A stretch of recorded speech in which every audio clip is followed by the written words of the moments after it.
Hey guys, so in this video right here, we're going to go over just how to go through HTML and basically be like a refresher course, or if you don't know HTML that well, kind of to set you up and walk you through a little bit more. So basically we're going to go through, we're going to use W3 as kind of like tutorial based thing. They have like a little small things free to use. Just head over to www.w3schools.com. Then first we're going to do, we're going to click tutorials, click learn HTML, and we're going to start here.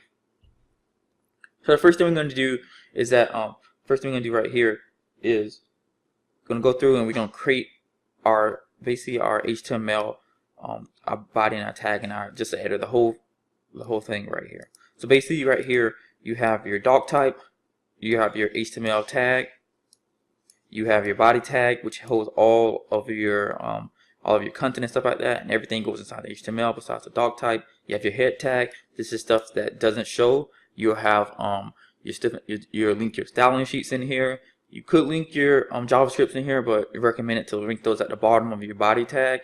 You have your title, your SEO information, how the page sizes, and a lot of information in the header tag that doesn't really show on the page but affects the page. And then you have our body tag where all your content that will show will be in. So let's go ahead and take this over and we can look at some of the stuff. So I already created a file. Basically all your files need to be indexed, not indexed, sorry. It can be any name you want it to be, but if you're doing just HTML, it needs to have HTML at the end of it. So make sure you guys have that. Copy this over. We have everything the same. And then now what we're gonna do, you can see we have this there. We're gonna look it up. We're gonna go to and we have it right there. And basically, if you're using Visual Studio's code, basically all I did was go to the top, right click, and then go to copy path, or you can do Alt-Shift copy, and then I copied the path, and then I went back into the browser and I pasted it. So HTML will work inside your browser and your local without anything that you really don't need anything. You don't need a server, you don't need a web server, any stuff. You can just do your HTML right there. And as you see, we have it right here. So the next thing we're going to do right here, since we have this here, is that we're going to follow through the rest of the course. Okay, so there's some examples right here. They have some quizzes. Let's go to the next thing. So this is our HTML document, the one we have right now. As you can see, they have a breakdown of what everything is. I'm going to put this inside of this right here because I'm going to make it something quick for you guys to use. And then you can do comments on here, control / like that. And or you can do, as you see before, you can do a greater than sign, exclamation point, dash, and it auto fills that part on this part, and you do that. And we're going to put down what each one of these means so you're able to see it really easily. And basically you have your HTML element, it's basically the root element of the HTML page. You have your head element, it contains meta information about the document, and sometimes you can use this to determine how the document looks and scales. It's really simple in that part. And then the next thing you have is your head. As you said, this contains all the information right there. I'm just going to get that over there. And then I'm going to put this inside the file so you can go back and look at this. This is something that you might want to kind of look at over and over if you don't know much HTML, because we will be using some HTML in this PHP course. And then I'm basically right now, I'm going to pause the video right now. I'm going to finish this part right here and go through this, and then we're going to go to the next. So now that we have everything up on there, as we see, basically have all the comments and everything like that. And this is basically a simple way to do comments. I recommend you going to do this if you want to learn the comments. You can memorize it, and you can do multi-line comments if you wanted to. So it will go through the whole line if you want to do that. So now we have this mapped out. We'll go through this and look at this, save it. If you see that once we save this, we go back to this, nothing else shows, and that's how it's supposed to be because comments are not supposed to be seen. So next thing we're going to go through, and you can go ahead and enter this into any web browser. As you can see, they do a lot of good things of how to break down, like basically how to visualize the HTML structure. As you see, you have your header, your title right here, which would be what shows up here. Then you have your body, which would be all the content inside of here. They break it down pretty well. And then they go through all the versions of HTML right here, and what you need to do, and basically like which version, what year it came out. So you have HTML, which came in 1999, HTML5 came in 2014, XHTML, which is a more stringent HTML. It needs everything to be exactly right or won't work exactly correctly. But we're not going to only work on HTML5, which most browsers now support. And then this goes over to just editing in Notepad and how basically you can do that and how to save different stuff. Similar to what we just went through. So let's go through the basics. So right here, all HTML documents must start with a doc type decoration. So all of them needs to start with something like this. So you need to have your doc type, and this is HTML5. They made it simpler in this version because in HTML4 you have to write out basically what HTML you was writing for. And it was a long line, and sometimes you got to just copy and paste it. So you can get it now. You can easily write it out if you put HTML. And then the HTML document itself begins with HTML and it ends with HTML. Basically, you need to go through and remember every time you open something in HTML, you need to close it. It's only a few basically things that you have to worry about that you don't have to close, and that's like images and very few like breaks. There's only a very small few of things you don't have to close. So every time you open a tag, which these are tags, every time you open a tag, you must close it. As you see right here, besides the doc type, which is not a tag, all these right here need to be closed. This is closed here. This is closed here. So you see, open, close. Same thing, vice versa, everywhere. That's something really good. If you don't do that, your page is gonna look really funky. Stuff gonna start messing up. You start seeing if you leave a H1 header, everything will be H1. It's kind of weird. So you really need to close off your stuff.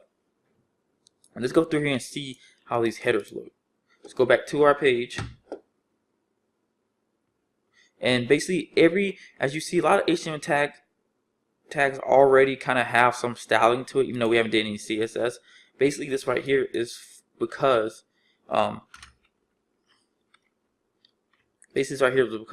each browser sets kind of like a standard styling for each HTML tag, so it comes out so it looks pretty decent and doesn't look the same. So H1s will obviously be the biggest ones you can have, H2s and H3s and so on to H6, which would be the smaller tags. And this is basically how you can use, even through SEO, to be able to differentiate and determine what is more important. Obviously H1 should be the most important content, like your titles, different things on that. H2s can be like subtitles, and you can go vice versa like that. And once you get to, if you don't know Bootstrap codes, you can take these H1s, you make them bigger by using displays and all this stuff right here. We won't go much into that right now. So let's go back to our right here. I want you guys to try this out for the H1, H2, and H3, and then I want you guys to save it, and then head over here and see the different sizes. As you see, a H1 is considerably bigger than an H2, and so on and so on. And you see how big the paragraphs are too as well. Let's go through here and let's go ahead and copy these.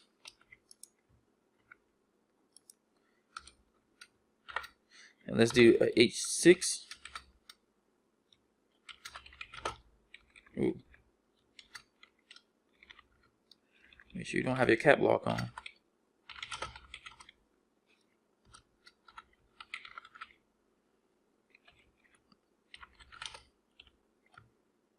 Okay, so let's change these. This is 5. This is going to be 4. So I want you guys to see how each one of them different, but you can determine when you're using them what size is most appropriate for you to use.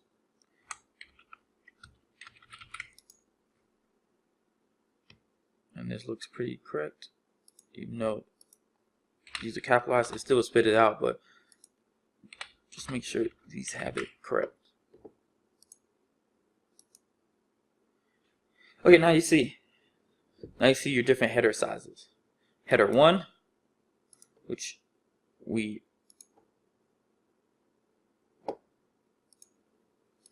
need to make similar to other ones.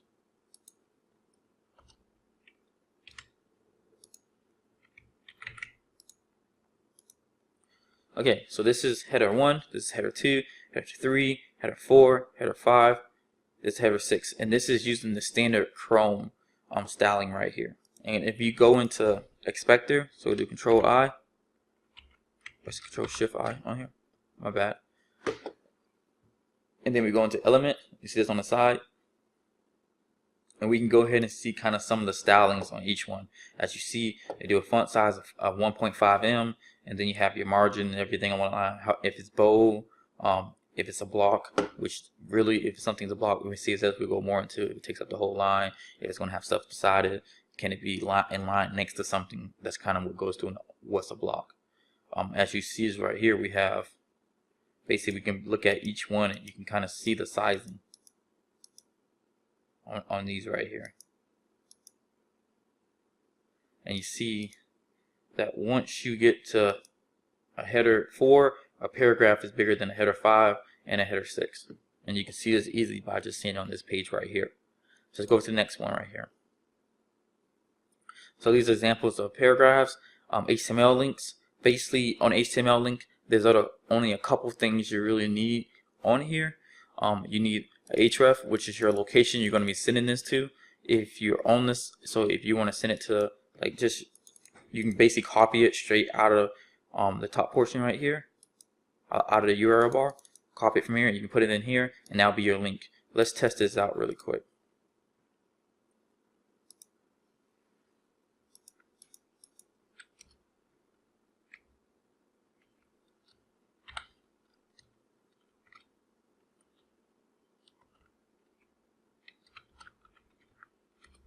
And you have that right there.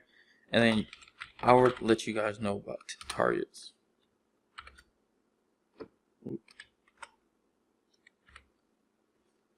And then you have your tag right here. So let's say that we want to bring it back to this page. And to be honest, this right here is ASP. This is a whole different thing that you can do. More Microsoft uses this. But let's go over here. And your href, copy it over, and then your target can be, this is something interesting, you can do blank and just open it up in a new window. So let's go over here to check it. So save it. Oh, we actually need to make sure we go back through.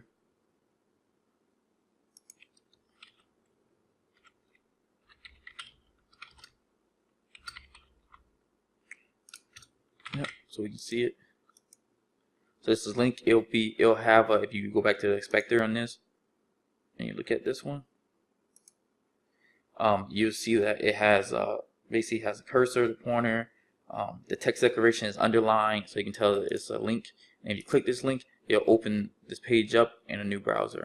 And if you don't want that to happen, you basically can go through and then you can remove the target portion. You don't add it at all, and it'll open it in the same one. Let's go to the next one. So that's basically how you do it. So basically, you need two things. Basically, you need the tag. Open the tag. Push the href of where you want the link to go. Something that you want the link to something for someone to click on. So it could be text. Put an image in there. Put anything you want to put in there. Next thing is images. So let's go through here. And with images right here, let's go open up our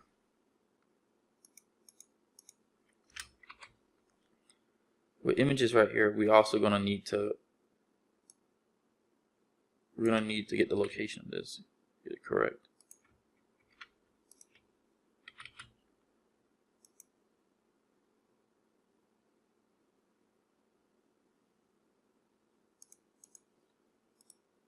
Let's open this up and see how they did it. Oh, just the button. Let's copy this image address so we can bring it to ours. But you can basically just, all you would do is locate the location of the image, and then it will pop up. So we go into ours, you'll see the image right there. And you can tell that these aren't blocks, so they're gonna line up on the same line. If we were to go back through here, you can make them blocks, but let's just add a breakpoint.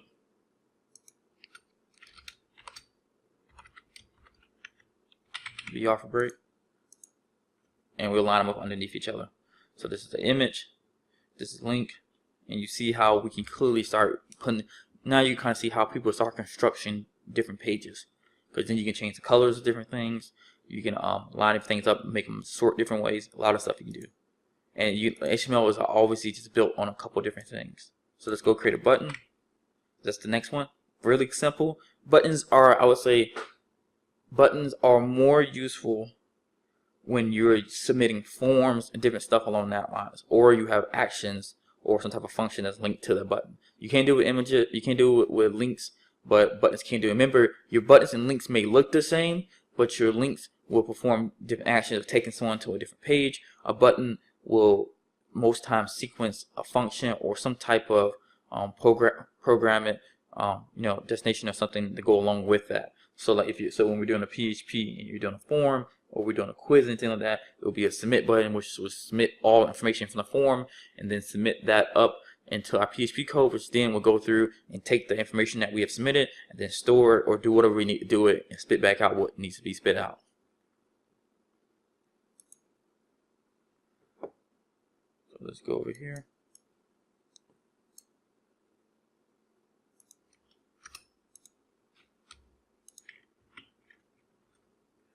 And we're gonna change this. This is it.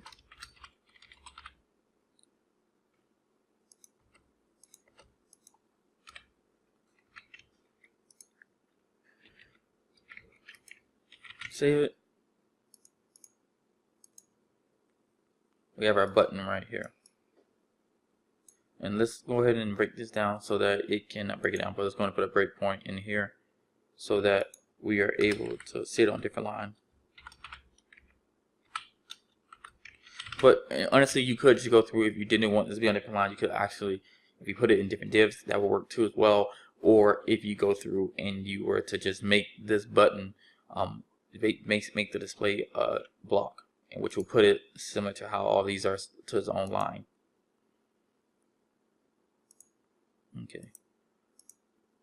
Let's get all these things. Go back to HTML. HTML lists. This is now, as you see, how we start to create unordered lists and basically ordered lists. We're gonna go through and kind of show both of those. So if you want to kind of do like a ranking, then that will be, that would be the list. This is an unordered list, and you can see, you can easily tell because unordered starts with U, and then you have your list, and then order is with an O. So that's how you can really differentiate which one you should do. This is our unordered list. I want to use 4, and we're going to do un.